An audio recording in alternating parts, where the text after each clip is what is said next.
really, just so we're clear, my job is not to force you to like to read. I get it, not everybody does. It's not their thing. Not everybody is me. However, I do want you to feel like you can. I want you to feel comfortable with it. I want you to be competent with it. I want you to know that, hey, I may not love this, but I can do it and do well and succeed.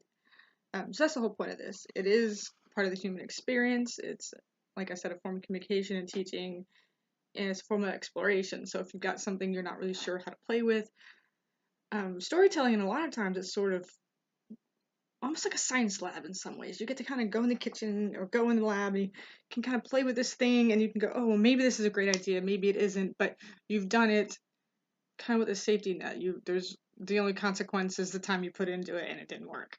And you still learn something from it, so it's a win-win.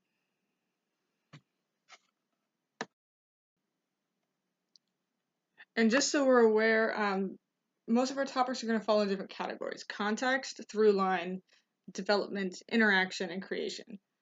Context is when it's what the author meant, what his background is, what the text itself, how the text is interpreting itself. Through line is sort of, you'll hear me interchangeably use it with story arc or plot line or subplot. It's just all the different story threads and pieces thought of one at a time instead of all together. Development will analyze stories and look at how they fit together and how the characters move and how the story structure goes. Interaction will actually get to play with it some and respond to the text. And then creation, you get to make your own. So, pretty straightforward.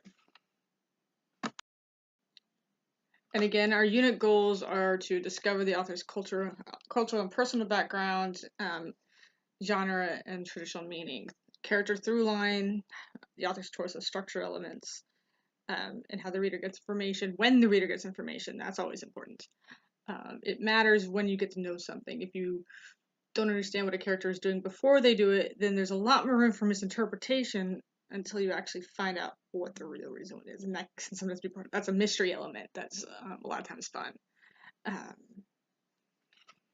So yeah, so lots of different things you can do there, and we'll get into that as well.